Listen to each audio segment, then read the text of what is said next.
The House of Representatives has passed through second reading a bill seeking to grant 1 and 5 month leave to men and women who lose their spouses, sponsored by Saidu Musa Abdullahi, APC Niger. The bill intends to grant widows and widowers a period to mourn their spouses and recover from the psychological challenges. In this lead debate, Abdullahi said widows and widowers in Nigeria face numerous challenges following the loss of their loved ones and are often left single-handedly to cater for the welfare of children and the pressing need of the family.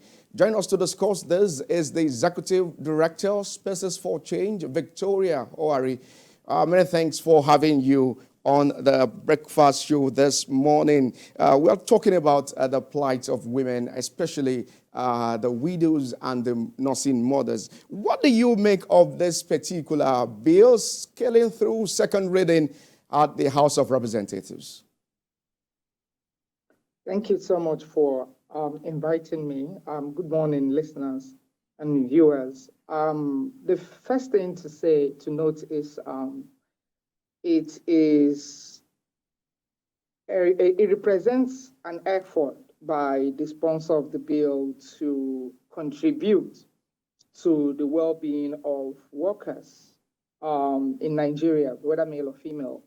I think that effort is commendable. And the beauty of our constitutional process and lawmaking process is that it affords an opportunity to scale through various layers, with first reading, the second reading, and the essence of those multiple layers of appraisals is for the public and also for the other parliamentarians to look at the policy provisions being proposed and to see whether the contain some merit, the proposed policies contain some merit, whether there will be some intended and unintended consequences. So in terms of whether there will be intended and unintended consequences, this is an opportunity for us to really look at that law. We don't have, we need a lot of information, what that law, that sponsored, that bill that is being proposed, what evidence it is based on. Is there evidence that there's a high number of widows and widowers in the workforce? Is there evidence that prolonged periods of mourning will enhance productivity? And if you look at all the preceding news when you were going through the newspapers and there was so much doom, so much economic decline, is there evidence that this can contribute to economic decline in some way? And there is something that you also said at the beginning, which is when one partner leaves as a result of death, it puts a lot of pressure on the other person to not cater for the family alone. Where two people are catering for the families, it's burdensome, let alone when one person is doing that. How will long stay away from work help that family improve, their standard of living or their living conditions? So these are questions that there's not a lot of evidence that we have seen, or if the lawmaker provides the evidence showing where this is coming from, what the data this bill is based upon, then we can have some more information. All right, so the reps say the motive for this bill is to ensure that Nigeria is one of the countries that prioritizes staff welfare. If you look at the public service today, a leave for workers who lose their spouses is about 14 days. But if we look at it according to the public sector rules, this does not cover for some of the religious and cultural restrictions that we have in Nigeria today. What do you think about this, and how much of a support do you think this bill will get from Nigerians especially? Okay, so that was why I asked the questions at the beginning, what the evidence out there is. Number one is we are operating in an economic environment where there's a lot of meltdown. You don't just propose policies in a vacuum. There are certain ingredients and conditions that must be in place that the new policy proposals must be anchored on. For instance, a a lot of companies, Nigeria records about 61% business mortality rate. That is to say, 61% of businesses are likely to fold up in their first 2 years. And the same thing with the big corporations. We've had some of the biggest industries in the country leaving the country in the last 1 or 2 years as a result of a lot of factors. So in that type of economic context, the question is what evidence we have that putting more people away from work can help to reverse the economic decline that the country is facing. How does that help the employer? Because it's now a conversation between the employer and the employee. There are certain questions we need to ask. If your employee is away from work for 5 months, mourning, then will a replacement staff be required during that period? Will the employer be required to pay both the replacement staff and the employee in mourning, both at the same time, in a context of serious economic decline? So the conversation we need to be having is how these long stay away from work, how it helps to reverse the declining economic conditions in the country, and how it benefits the dead. All right, so how many months are you suggesting that such people should stay away from work? Because you are saying that will this increase more productivity or bring more money to the company? So how many months are you suggesting?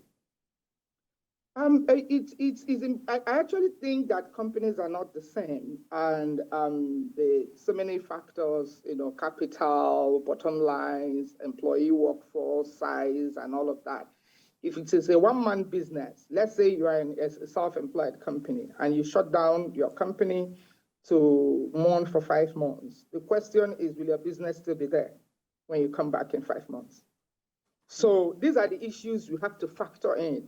It is individual. I think this is an individual conversation, depending on the size and capacities of various companies. There are companies that have the capacity to accommodate 5 months. They can afford that. There are companies that cannot.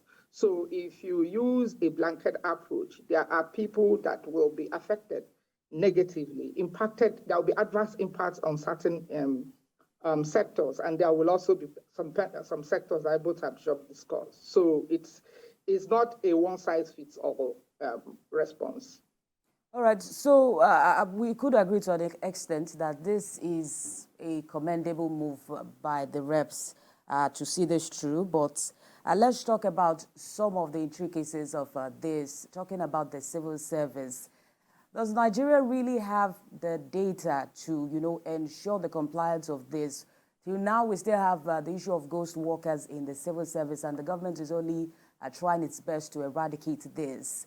And now having missing workers that have to go for leave as long as 5 months. I mean, anyone could come in to the office and make claims, so-called claims. But what do you think about Nigeria having enough data to ensure that this is implemented properly?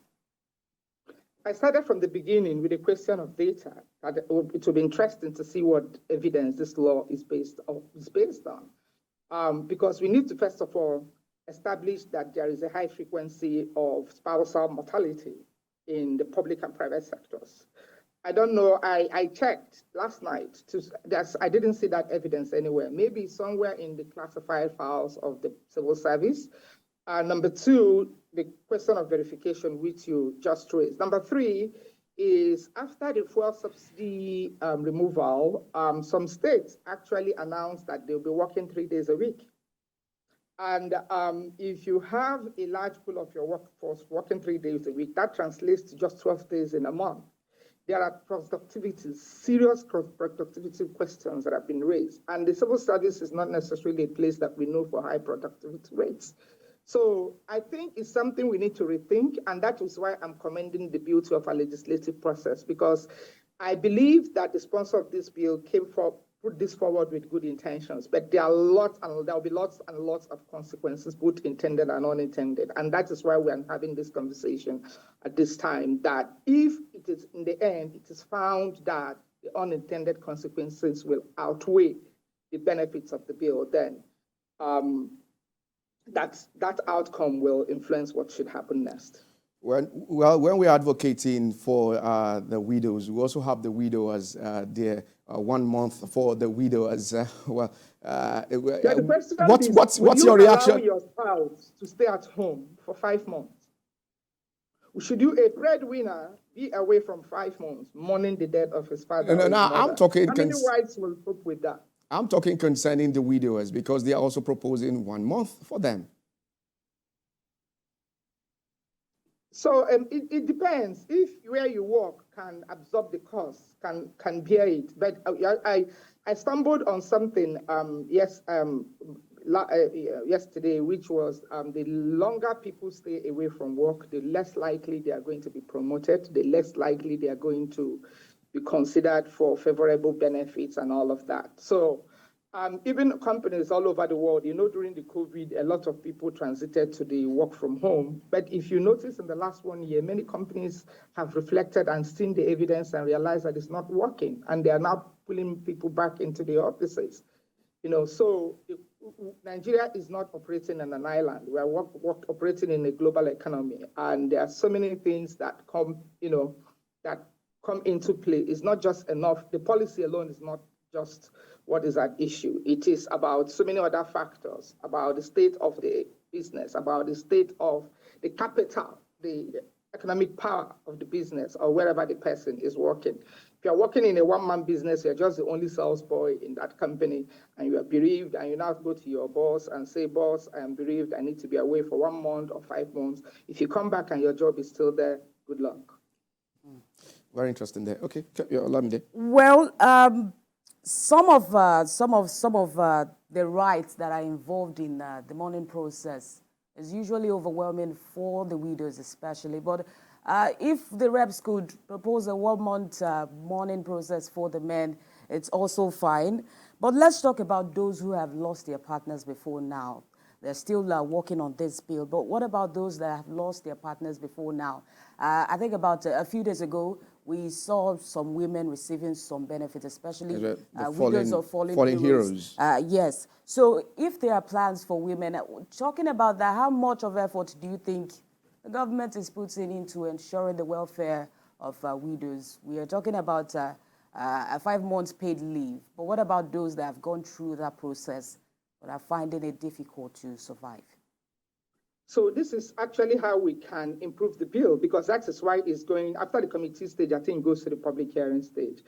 And this is an opportunity to, excuse me, to see what provisions that are needed to strengthen this particular bill. And you raise a very good point. Number one, like the fallen heroes, I know that the procedure for, usually what happens is that if a spouse died and they're married under the act, the woman goes through the process of obtaining letters of administration, going through the probate to get some letters to enables her access to her husband's maybe bank accounts and some other benefits so that it can be paid to her. We need policies that remove some of the barriers to the processing of the letters of administration for women. It's still a very lengthy bureaucratic process. It's not automatic, and so many women are really, really overwhelmed by some of those burdensome bureaucratic bottlenecks characterizing the probate processes. So whether we can use this bill to remove those barriers so that women can have access to benefits when they lose their spouses. This is one of the things that the bill can help us to do. Another thing is some of the widowhood practices. Are they necessary? Why should a customary right take 30, 50 days for a woman to go through those customary processes? We need policies that remove those things, that make it difficult for women to return back to their lives when they lose their spouses. So this is how we can actually refine this bill to make it more meaningful, more empowering for women. All right. According to data, it says 1 out of every 10 widows in the country lives in abject poverty. What policies should be put in place to empower more widows in the country? Yeah, so I think this is also another way we can refine this bill. In one of the updates I saw when you mentioned during the news update that the president was trying to introduce a loan scheme that people get loans like as low as 50,000, they don't have to pay back. What the law needs to do is how do we get the people bounce back on their feet almost immediately they lose a spouse? taking care of an entire family by one individual is a lot of work. Where two people do it, they're overwhelmed. Then one person does is overbearing. So how do you get these people quickly back on their feet after they lose their spouse? How do you make life easier for them? Are there red controls that you can put in place? Are there opportunities? Do you encourage sectors to hire single mothers, hire single parents, hire widowers? Do we need policies in place to increase some sort of benefits? Maybe encouraging companies or wherever they work, assist them with childcare, assist them with school fees, assist them with rent, some other benefits that can really make things easier for these people. I think that these are some of the ways we can, but keeping them at home for 5 months, I am still looking at the evidence to see how that helps the widow. So apart from providing loans for them, let's look at other possible policies that could provide a benefit for these women. Like in some more developed countries, they provide free tuition for their wards, some sort of assistance with feeding, talking about the financial implications of this for the companies that they are working for. We're talking about also private-owned companies, and it will be a sort of detriment on their own side not to have staffs work at a particular time for as long as about 5 months. So what do you say about the government assisting rather than giving loans? Yeah, you actually said it. There are lots of things the government can do. Even for loans are people that are business-minded, they want to start their own business because they now have greater responsibilities. You can also think about maybe if I'm an employer and maybe somebody's if in my workplace a colleague of mine needs that sort of help, you might consider reduced work time for the person because it's not one individual that has to now pick the children, take the children to school, bring the children back home. You can give tuition support. The government is revising the Student Loan Act. There's an opportunity to say, okay, if you're widowed or if you're a child of a widow, maybe these are the incentives that apply to you, and the condition is that maybe you have to bring your dad's death certificate and all of that. That now allows you access to that student loan scheme. If some state governments can also come on board, they can, some of the state government-run schools, some sort of lower tuition for children from either children that are orphaned or children that are from being taken care of by widowed parents. So these are some of the ways the government, but asking them to be away from work for that long period of time, I am still thinking that might have a lot of unintended impact on the home rather than benefits. All right, let's bring it down to the culture. In some countries or in some states, we have widows passing through some trauma at the demise of their husbands. What do you make of the right of widows so that they will not be stripped off of their property, the bank account of their husbands, and some other rights and privileges that they should have? I already spoke about it in the morning, that is how we can improve this law to address the issues with probate, to address the issues with inheritance. That is how we can refine this law. This is an opportunity for us to. The law is not. We have a commended intention of the sponsor of the bill, but our duty now as civil society watchdogs and as journalists is to propose, make contributions that can really make this bill address the real issues and not just emotional issues. And what are the real issues? Issues of access to the departed man's whatever he has left behind, to woman to be able to have access to this without a lot of restrictions. So how do we use this law to remove those restrictions? And in terms of the cultural rights, I know that the women's rights community, they've done a lot. A lot of communities in Nigeria have abolished this cultural right. I know that there are still some couple of places where they still persist, but in many communities, I come from the Southeast, and I know that in many places, a lot of those rights are increasingly being wiped out. And we still need the legislative power, the force of legislative instrument to make sure that they're terminated completely. That's the sort of freedom women need so that they can mourn. The mourning actually happens in the heart. Woman can come out, that the woman participates in those rights does not translate to real grief, because the real grief is in the heart. So the essence, like I said before, is removing the barriers, removing the bottlenecks that make it harder for women to assess the benefits. And another thing is many of, particularly in the public service, it takes so long, particularly wives of fallen heroes, that's the example you gave. It takes so long before these benefits are processed. Sometimes 10, 5 years after the death of the spouse, it takes so long. We need this law, to use this proposed law, to remove those delays that make it difficult, because 5 years after, getting benefits 5 years after, sometimes when the woman may have is even no more, or the problems have consumed her, it then serves no purpose. So these are the kind of conversations that I believe that during the public hearing that will come up, and will hopefully the sponsor of the bill will go back and refine the provisions and bring it back. Mrs. O'Hare, I need you to be intentional at this time. To that particular widow that is watching you, how can she bounce back with some challenges that she at the moment is passing through financially, training up the children? Be intentional at this time. What's your advice to people in this category? Okay, so I would like to advise myself, because I'm a mother, and also to advise young girls. I think the time to prepare for spousal demise is before it happens. A lot, too many times, people wait until it's too late. These things are not automatic. That the man died immediately does not mean that things will change immediately. So the best time to prepare is a difficult conversation to have, but the best time to prepare a woman for her spousal demise is even before it happens. So that is why a lot of investments on women education need to be prioritized across all sectors. Investment in opportunities for women need to be prioritized across sectors. We don't have to wait for somebody to die for you to begin to prepare a woman for economic empowerment. The best time for a woman to be empowered is at that time before it happens. So that in the event, because humans will remain humans, we'll still continue to have wicked relatives, wicked in-laws, greedy families. They're not going to be exterminated overnight. So how do you prepare yourself before it even happens? Which is the conversation that a lot of families need to start having with their wives, with their daughters, and with the entire community. So my advice for women is to be prepared from the beginning, not to wait until it happens. And your advice to the widowers also watching at the moment?